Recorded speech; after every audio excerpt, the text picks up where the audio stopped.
What's up everyone, I'm Nikhil from GreedyTech, and in this video I'll be showing you all the best features of the Vivo Nex along with some important tips and tricks. Now first I'll be talking about the hardware features and then the software features, and at the end I'll be showing you some important tips and tricks. So if you're bored anywhere, just skip ahead, but make sure you check out the tips and tricks section. Now with all that said, the first best feature about this phone is definitely its ultra full view display. This phone has a massive 6.59-inch Super AMOLED display with Full HD Plus resolution, and it is a truly bezel-less smartphone.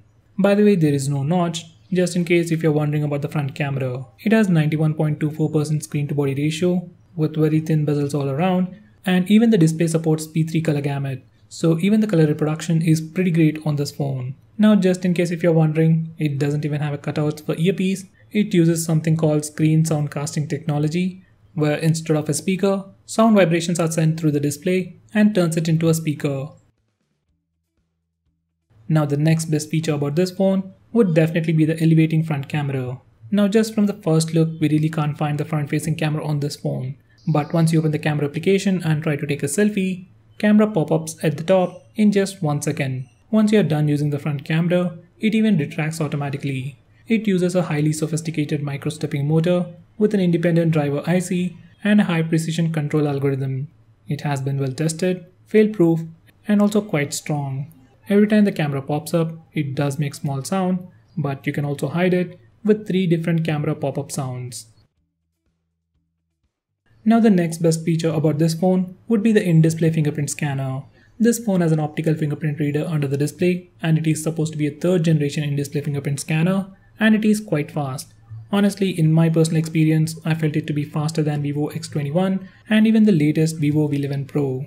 Now this fingerprint scanner is definitely not as fast as your regular fingerprint scanner, but it is quite fast and usable. By the way guys, on this phone, there is no face unlock feature.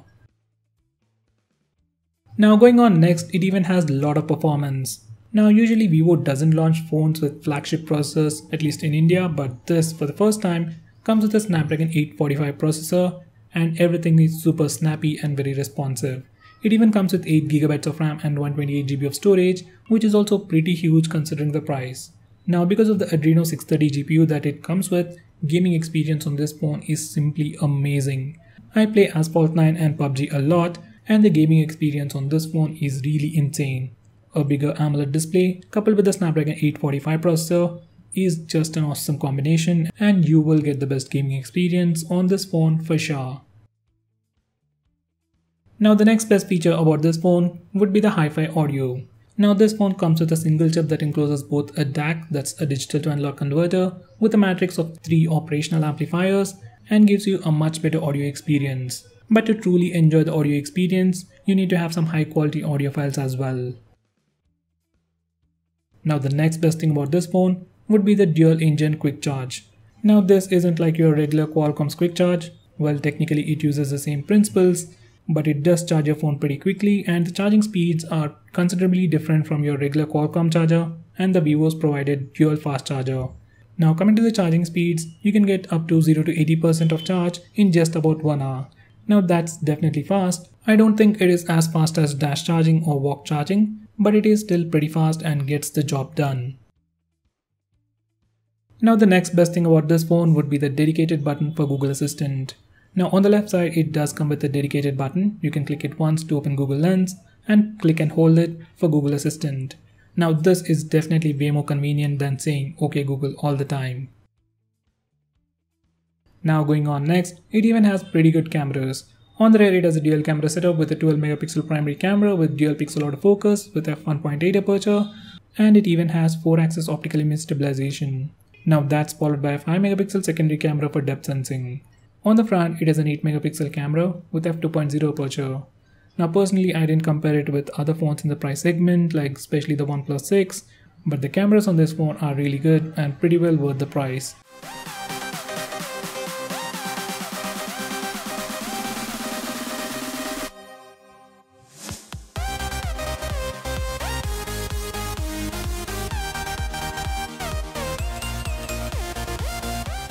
Now going on next, it does support portrait mode for both the front and rear cameras.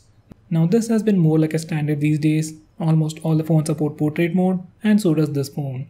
Edge detection on both the front and rear cameras is pretty good, and you do get some pretty good portrait shots on this phone. Now going on next, this phone even has face lighting effects. Now just like the iPhone X, we have different lighting effects while taking portrait selfies. You can choose between natural light, studio light, stereo light, and monochrome background. These are some sample pictures.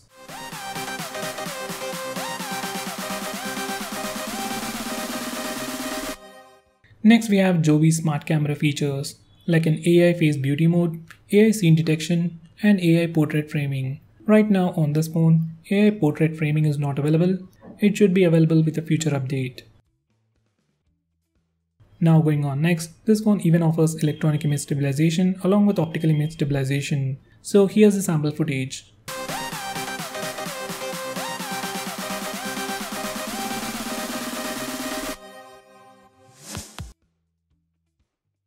Now going on next, this phone even supports slow motion, and this is a sample footage.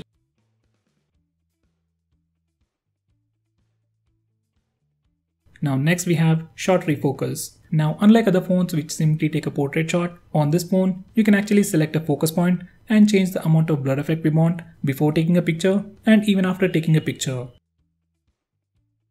Next we have navigation gestures. Now just like the iPhone X, we have navigation gestures on this phone. Once you enable it, you can swipe from the left side for toggles, swipe at the center to go home, swipe and hold for recent tabs, and swipe on the right side to go back. If you don't like this setup, you can swap the left and right gestures. Next we have always on display. Now the area near the fingerprint scanner on this phone is always on. You can easily know where the fingerprint scanner is all the time. But if you want to see more information like the time and notification stuff on the display all the time, we can do it on this phone. We also have different clock styles and the option to enable it at a specific time, which I think is really handy. Next we have double click to light. Now just like the name suggests, once you enable this feature, you can double tap the screen to wake it up. Next we have AR stickers. Now using this feature we can simply add stickers to your face. There are a lot of them and you can simply spice up your selfie game with all these stickers.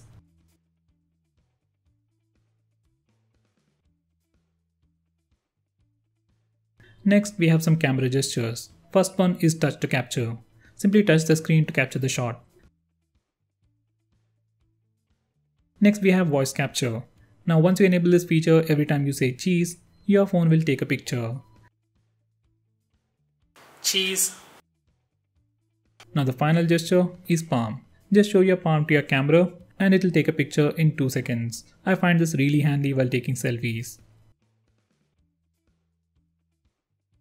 Next we have live photo mode. Simply enable it. Every time you take a picture using the front or rear cameras, it will record few seconds as video and link it with your picture. And you can check out that video in this way. It just adds a little story to every picture you take.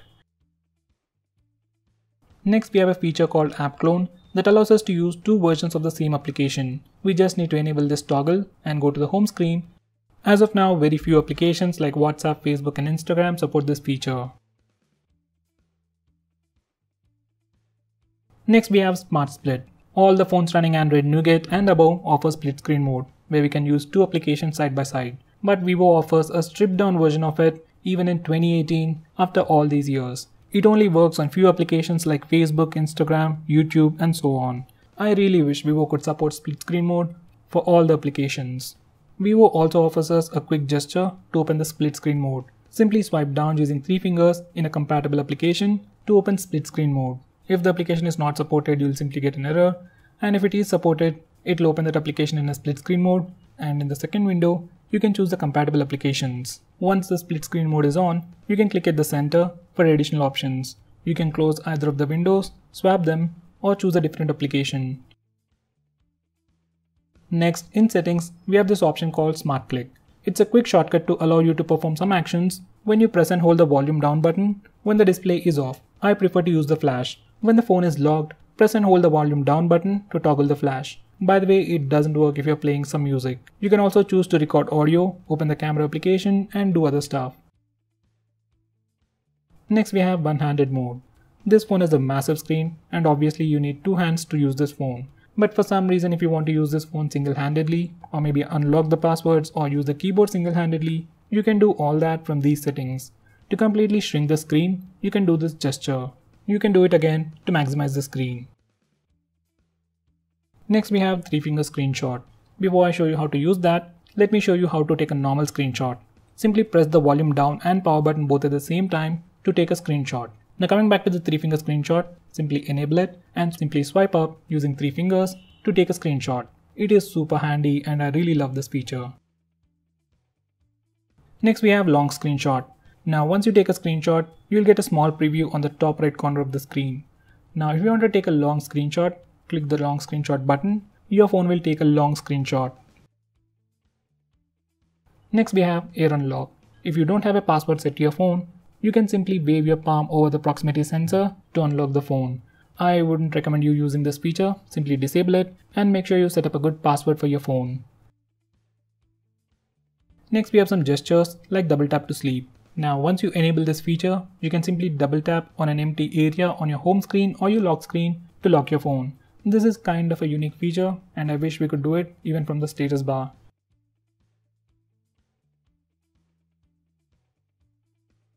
Next we have Rise to Wake, and just as the name suggests, once you enable this feature, when you simply pick up your phone, screen lights up and shows you the lock screen.